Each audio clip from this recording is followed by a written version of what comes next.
Hello, and welcome back to another episode of Critical Reactions with your host, Bryan. We're going to wrap up today with a special selection, which is where one of you tell me exactly what it is I need to check out. Today's special selection comes at us from Lars, Rosetta, Au Pays Natal. Last song from their debut concept album, The Galilean Satellites, from about 2005.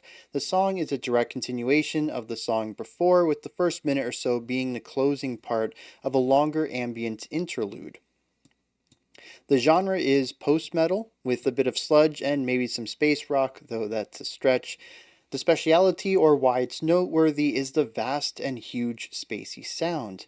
It's rather easy on the ears. I haven't found any reaction to the song or even only the band, which is a bit of a shame if you ask me. I think it's time you change that. I hope you find it worth your time. So, let's dive into that. Get some Rosetta in here. The name sounds familiar. I probably should have checked before if we had listened to Rosetta before, but it's also a word that's kind of common, the whole Rosetta Stone concept. So, I don't know. Someone let me know if we've listened to the band before. Let's check this out, though. See what they're bringing to the table today.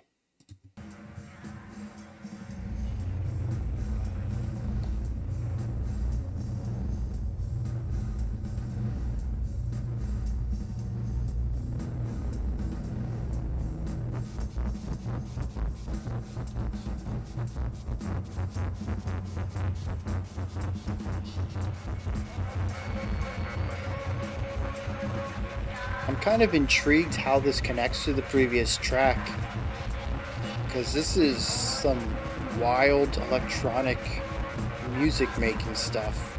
Very glitchy.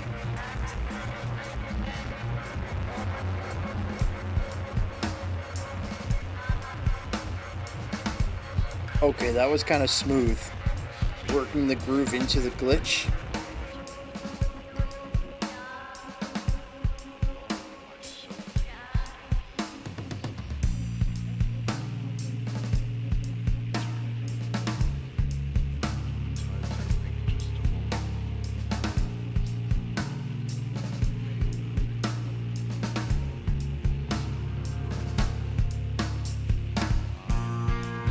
Just hearing that static in the backgrounds. It's like a guitar is primed to go with all the distortion, overdrive, and everything, and all you can just hear is the static of the ambience reverberating through all this equipment.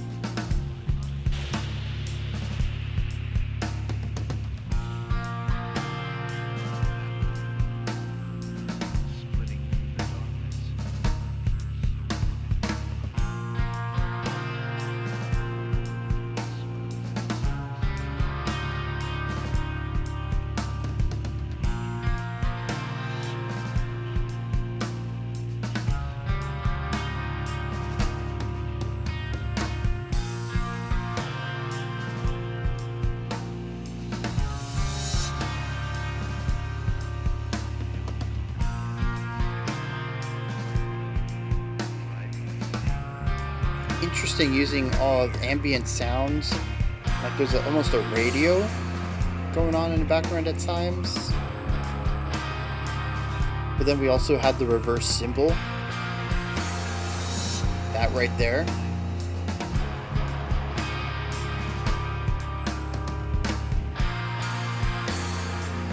Bass just absolutely filling out the low ends.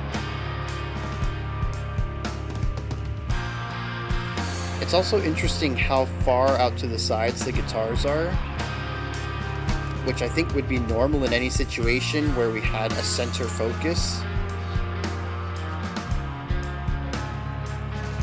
But the only thing in the center, hi-hat, snare, bass kick, and bass guitar, none of it really in the spotlight. So our ears drift out to the sides.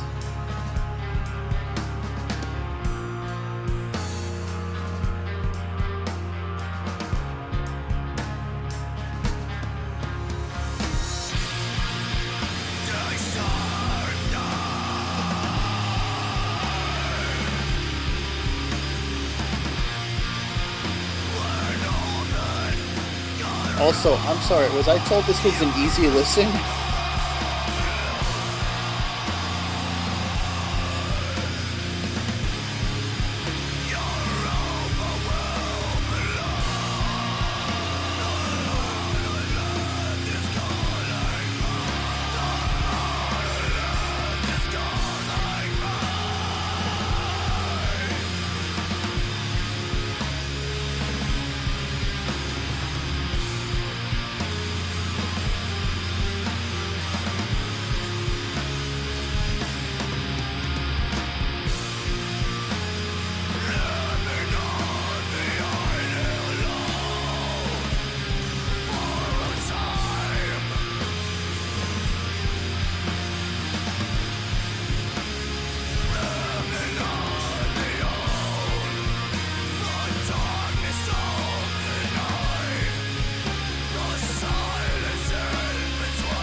Yeah, a neat little variation off of that guitar,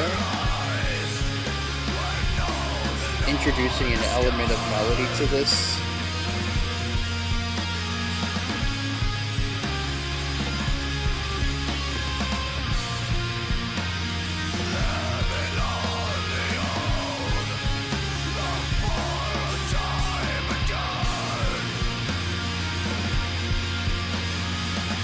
We got some tremolo picking over here.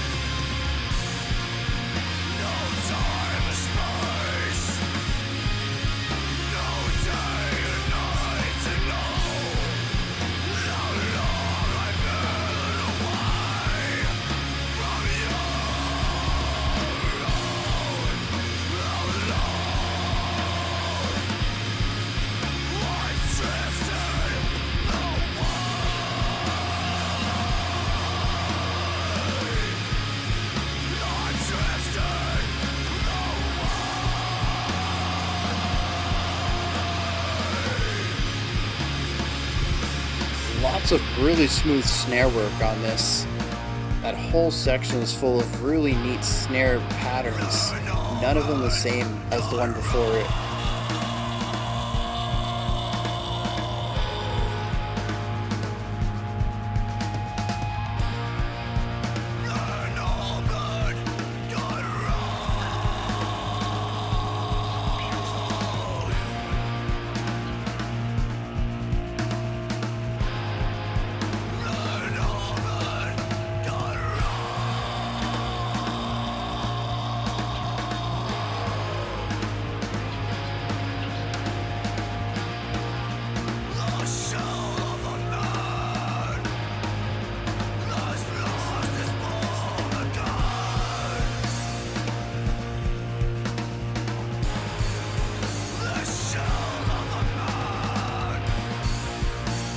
Definitely sits in the post-metal realm of things. Has absolutely no problem focusing entirely on texture and sitting with a single sound for quite some time.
Here's those snare ideas again.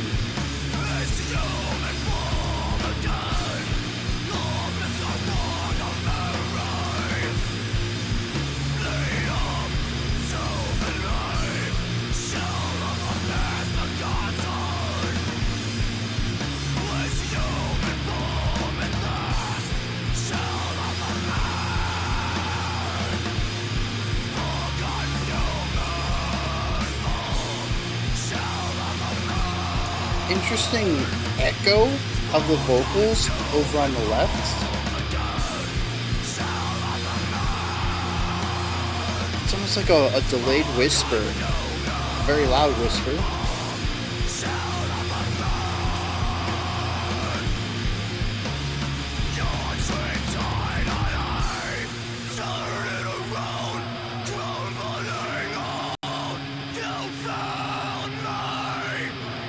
This is the same tremolo pick section we had earlier that I pointed out.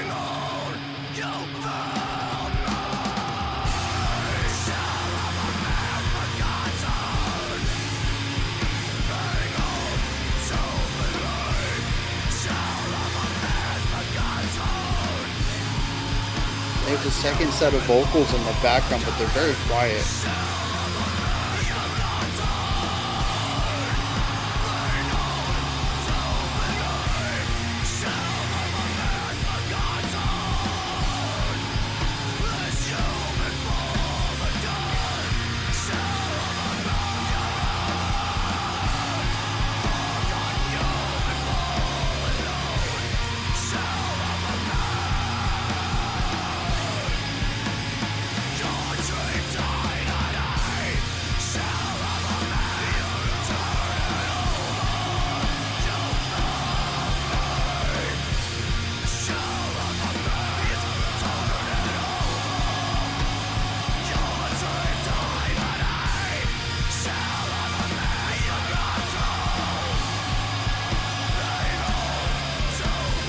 Very tense, very heavy.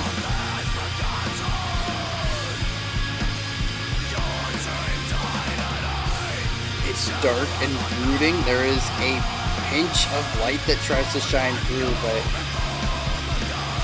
it doesn't get it.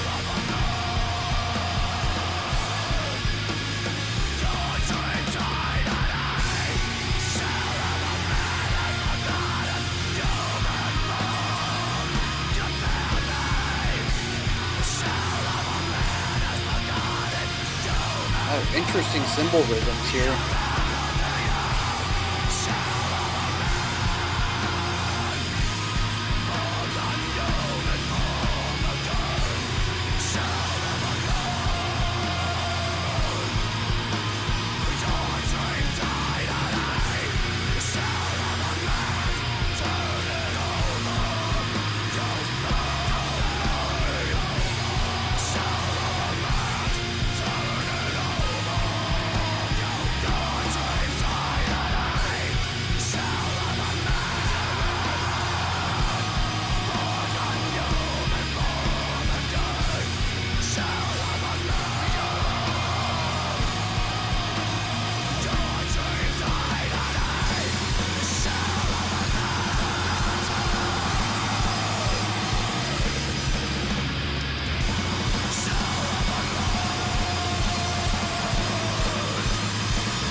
Just a massive sound. The reverb is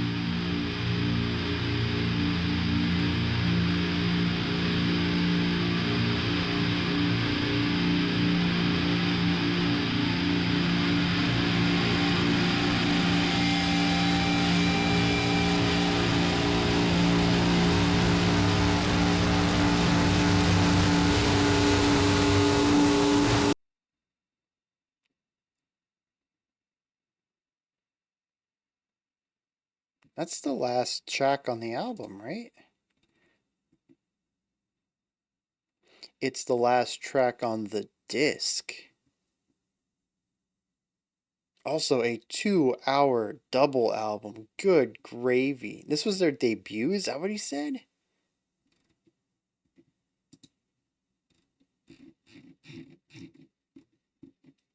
Yep, debut album. They went for 2 hours.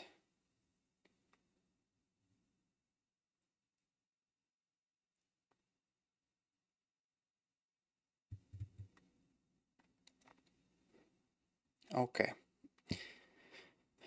So I have done Rosetta before.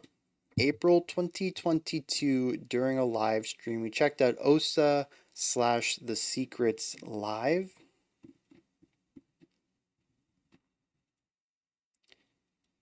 Oh, I don't know why I wrote OSA. It looks like the track was called Oku. Came off their 2013 album.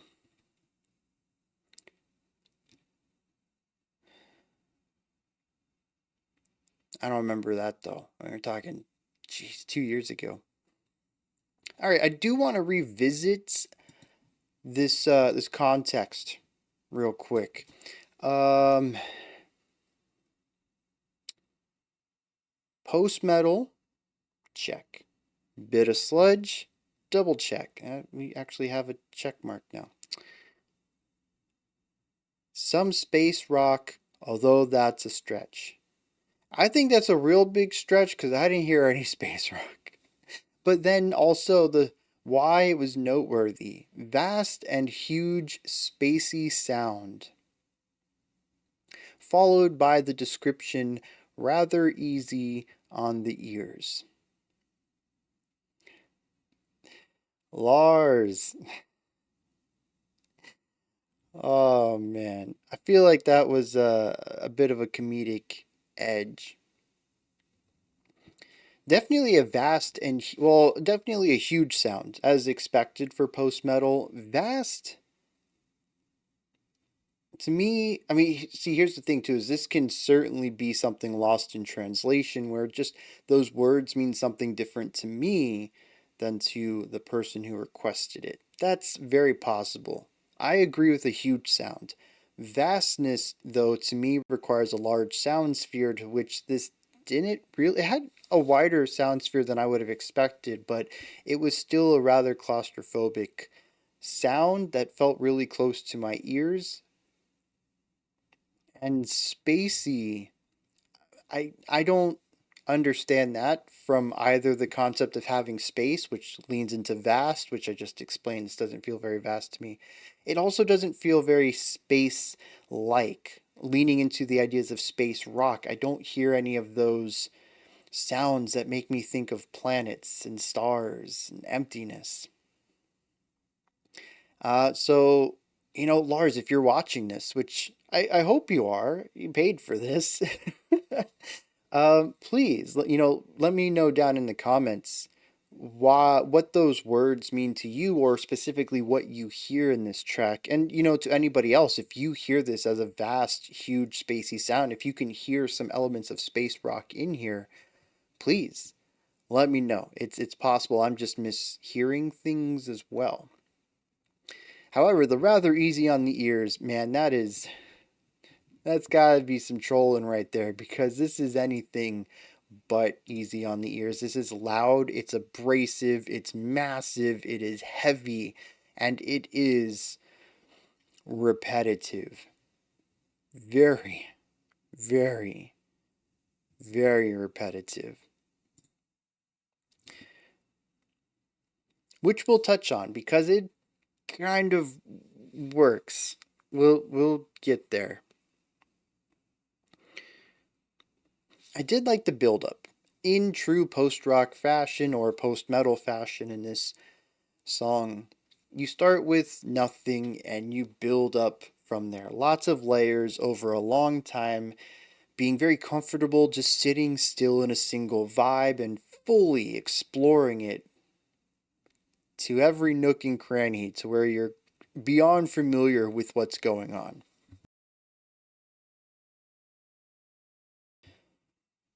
This song does that in spades. In fact, as far as I can tell, there's really only 3 sections to this 13-minute monstrosity.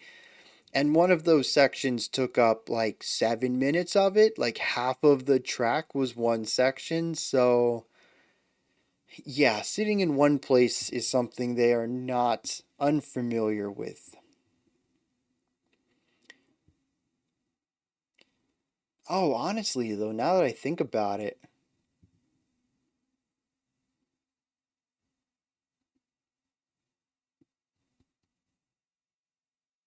the ending section starts out with the tremolo picking that we had picked up on earlier in our second section. And the vibes, maybe even the chord progression itself, was close to or reminded me of the opening section. I wonder then if it could be argued that there aren't three distinct sections in here. There is one, maybe two, and we see extrapolations or expansions or variations on those two. At best, I could say our third section is a conglomeration of parts of our first and parts of our second, which would make it a unique section in its own. But there's a lot of connections there where if I just say this song is three parts, you might think of them as completely distinct from one another, and that they're not. There's a lot of callbacks going on here.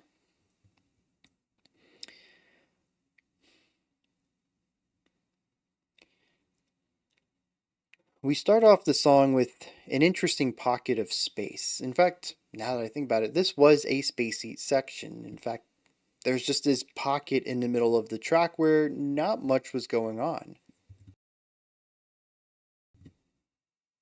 Guitars out to the side, bass and drums in the middle, well, at least the hi hat, the snare, and the bass kick. The toms and other cymbals were kind of pushed out to the side, which is typical drum production. But what was happening in the middle just wasn't as large as these massive guitars were. These guitars are so big that in our intro, we could hear the fuzz, the distortion, the room noise running through the guitars and the amplifiers and the compressors and the overdrivers and all of this stuff to making an audible hum come out of the speakers that sits as a floor, a sound bed underneath everything going on. You can tell right from the beginning that this guitar is loaded and ready to go off. Whenever somebody so much as grazes some finger against the string, we can hear how large the tone is before the guitar is even played. That's actually some really great foreshadowing right there. But the guitars come in and they are just these massive sounds pushed out to the outsides. And, once again, I bring this up. I was listening on headphones, which distinctly have a left and right channel on left and right sides of my head. It is possible that this sounds better and possibly more jointly mixed when listening to it with speakers rather than headphones. I'm just going to throw that out there. Regardless, my experience with it, while listening with headphones, creates this pocket in the middle where the bass and drums just aren't powerful enough to be on the same level as our guitars out to the side, and it creates this pocket in the middle channel that feels underwhelming. It creates this gulf between our two guitars. This section technically lasts a while, but if we look at the music and we sort of group all of the repeated sections with a repeat signal, which is a little, it's like two lines or two dots, and it tells you to go back to the last time you've seen the repeat sign. And it basically tells you, usually with like a times 3 or a times 4 or something, to repeat this section that many times. If we did that for the sheet music, we would find that this section is rather short and the next section comes up rather quickly. Granted, again, in execution, we're here for like 4 minutes or something. But the next idea comes in though, and we have this ambient guitar that sits around everywhere, and it's sort of in the back center channel, kind of behind my head, wrapping around the whole song. And it kind of ties everything together. Where I felt this guitar separation, it wasn't really anymore. The original exterior guitars are blending into this wrapped around guitar tone, and because that one's wrapping around me, it all feels like it wraps around me by extent. And thus, we kind of lose that separation a little bit. Here we also introduce the vocals, which take center channel, and while they are primarily textural and rhythmic, lacking a melodic element to them, they still are something that take the focus in the center of the song and help alleviate some of the weight that the exterior guitars were holding on to, since they were really the only thing of interest happening and they were pushed so far to the sides. The song balances itself this way and begins to feel like it isn't separated like it was at the beginning. From here, we just continue to stack things. We eventually remove some things and unstack them only to stack them back up. I mean, this is the nature of post music in general, is to stack layers, and once you get too tall, you gotta erase it and start from the bottom so you can stack again. It's the slow burn, the layer based slow burn. We have a couple of them in here. But what I find most interesting isn't necessarily the first reset, but instead the second reset. Our final section of the song that goes on forever. Like I mentioned, it's probably a good 6 to 7 minutes worth of the track here. It is an exceptionally long slow burn. We continue to add things even when the song feels like it's going to burst. There are too many things going on. There's like 5 guitar lines here, 3 vocal lines that I can hear, which probably means something closer to 6 or 7 vocal lines after we get rid of, or after we begin to include layering and double tracking and all that jazz. The drums are massive, the bass is massive. The song honestly can't hold anything else, and yet they put another instrument in it, another guitar. That's pretty much all they keep tossing in here. Up until the very end, when the song cracks, it breaks, it falls apart until all that's left is white noise. Just the hum and crackle of a guitar. That as soon as I think it's starting to fade away, it's like the audio wave or the sound source inverts, and instead of fading out, it gets louder and shriller. It becomes difficult to listen to, and even for a moment painful. I was very close to just turning the volume down for a second. One single tone fills up all the space that took multiple instruments just moments before.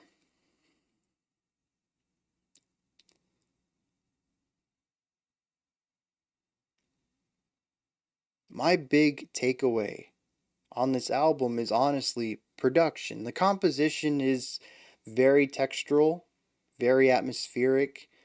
There's some rhythmic things that are very cool. I pointed to the drums probably more times than most people would, since it's a post metal track, but the drums are honestly doing interesting things for most of this track, which it isn't hard to be the most interesting aspect, since the drums are mostly just doing chords for a lot of this, and the guitars are the guitars are doing chords, and the vocals are just it's like a background staticky scratchy thing going. I eventually just kind of tuned it out to the background noise. The drums don't really have a very large bar to jump over to be the most interesting section as far as new ideas going on, but they swing for the fences on this one. The drums are always doing something interesting regardless of the context, and I'm glad to have had them in here. If the song would have just been a repetitive simple drum pattern, 4 on the floor or alternating bass and kick or something like that, I honestly would have checked out somewhere during the song and gone and explored something else in my mind. And I don't mean that to be mean, it's really not my cup of tea in so many different ways, and I failed to really latch on to anything in the track to speak about from an artistic or critical lens, because it's a 3 minute song stretched out to 13 minutes through the use of heavy repetition. There's just not a lot to talk about other than the theme. Of course, this song is heavy, it's brooding, it's doomy, it's weight, it is crushing repetition. I don't know what the lyrics are about. Maybe just the lyric. There was like one line that I listened to for multiple minutes. But the music is clear. I'm not supposed to enjoy this.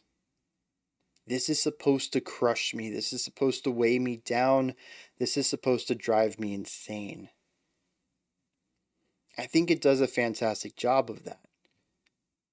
Not just through the individual tones of the instruments, but the consistent layering of them. The removal of that one melodic line we had out of the guitars early on at like minute 3 or something to never bring it back. The one ray of hope was gone. All I was left with was texture and atmosphere, and the texture is just fuzz and large sounds, and the atmosphere is just darkness, the brooding heavy weight of the chords that they selected, that eventually, even at the very end, right before that tone came in, lended itself into something bordering on dissonance. I think if the song had lasted another minute before we went into that pure white noise outro, we probably would have gone into something hyper focused on dissonant chordal harmonies rather than consonant ones. When you pair all of this with the vocalist singing one line over and over and over for multiple minutes, I can't read it any other way than something that is designed to bear down on me, a song, a work of art that hates me. That is what I experienced while listening to this. I didn't know how true it was at the beginning when the heavy guitars came in, and especially the growls, and I said, wait, this is supposed to be easy listening? Yeah, no, this was the opposite of easy listening. This is hard listening. And that's not to say no one can enjoy this. I'm sure there are people who absolutely love this sound, who might find joy or peace while listening to it, much in the same way that people would find the repetitive, compressed nature of black metal, especially with the 16th note repetition, to be meditative.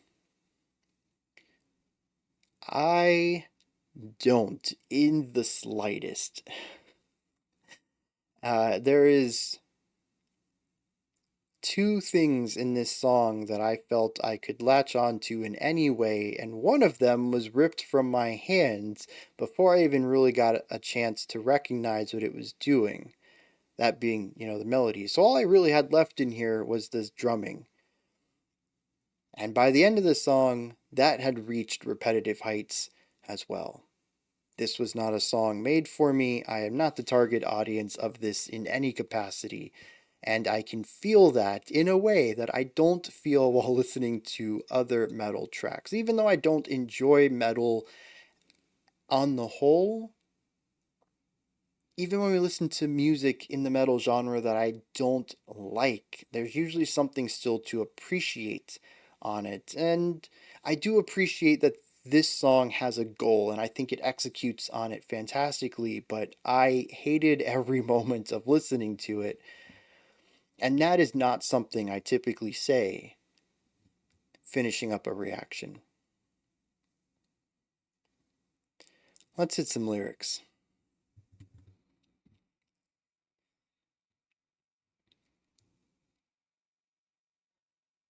If I had, which I do, an appreciation for this track's execution of a vision, regardless of how much I enjoyed that vision, I think there's also something to be said about the lyrics.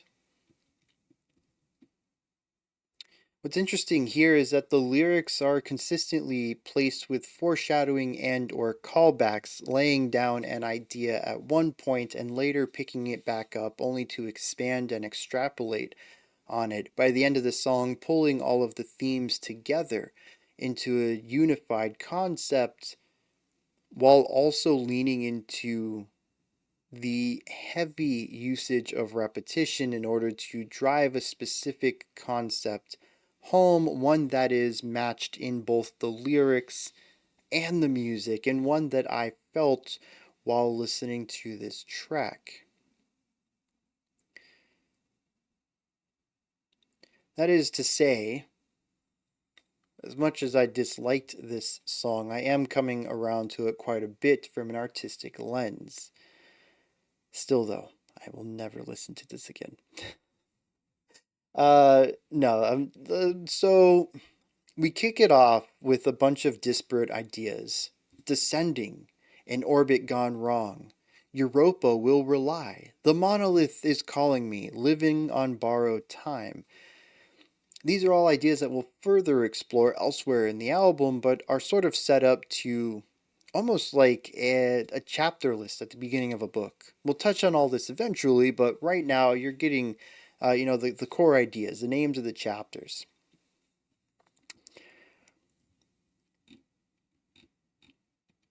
Now, the way that this is laid out makes it seem like it's rather straightforward and linear. But that's because none of these sections have a "this stanza was repeated 57 times" note next to it. On the concept of that, I was wrong about the ending. It is more than one phrase, just the one phrase is the only thing I picked out, and that one phrase does show up quite a bit. It is about somebody who has been thrown askew. I don't know if that's metaphorically or literally. There are concepts of an orbit gone wrong, being called by a monolith, day and night not existing anymore. There's no time in space, is something that is mentioned a couple of times. I do believe it was somebody who was physically in orbit around a planet and fell out of the orbit to be drifting through space in an indeterminate direction. The opening, after we get through our disparate sentences, says, living on your own, the darkness of the light, the silence in between. I remember your eyes and the softness of your skin. I'm living on my own on borrowed time. I think this leans into that really well. The concept of drifting through space, light everywhere, stars, and yet surrounded by darkness. The silence of being alone in space, hearing no sounds other than your thoughts, your breathing, and maybe your own voice if you decide to speak to yourself. But there's this interesting line here. It says, the monolith is calling me. It talks about how he's drifted. Who knows how long, who knows how far. What is the monolith? I don't think that's quite mentioned. We land on a stanza that will be referenced heavily later. It says, an orbit gone wrong, the shell of a man has lost his form. From here, we begin to break this down. We do repeat those lines, but not directly. The shell of man, forgotten form, in orbit gone wrong, descending, in orbit gone wrong, borrowed time, monolith is calling. My own memories, the shell of a man has forgotten his human form at last, shell of a man forgotten his human form again. It's just this constant decay of the mental state, become fixated on ideas, repeating them cyclically in the mind. We have one sharp sentence that cuts through this noise. Look to the sky for Mary. Bleed up to the light. Mary must be the person that he talked about earlier, the person he remembers. Directly after this, shell of a man forgotten, his human form at last. Another sharp reminder. Your dream died today. Turn it around, crumbling odds. You failed me. I don't know. Could that be the monolith? Could it be just a voice in his head as he's slowly losing it? That takes us to our outro, the final 5 to 7 minutes of the heavily repeated section. We basically have shell of a man at the start of every line, sometimes with the word forgotten, sometimes not directly after it, and then some other line that's been stated in the track. Bleed up to the light, his human form again. Europa, lift me up. Your dream died today. You failed me. Living on borrowed time. Shell of a man, forgotten, bleed up to the light. Shell of a man, forgotten, his human form again. Shell of a man, your dream died today. Shell of a man. It's the slow loss of mental acuity, the cyclical element that goes into the de evolution of a mind with no. What is that word? When something happens. No. Dang, feeling real dumb right now. But no engagement. There we go. A mind that is left to decay.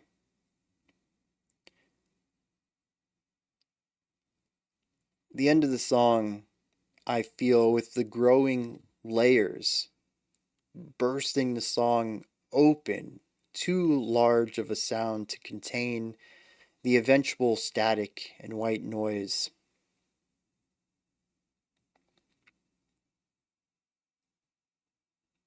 That is the ultimate breakdown, and eventually it just stops. Presumably, this person has died. Maybe of their own volition, maybe just because they've run out of food, water, necessary sustenance. They are, after all, just adrift out in space. It is a song I think that captures this feeling well. And through that lens, I think it makes sense that it is as antagonistic as it is. It's sort of what it's about. It's not supposed to be fun to experience the loss of mental control.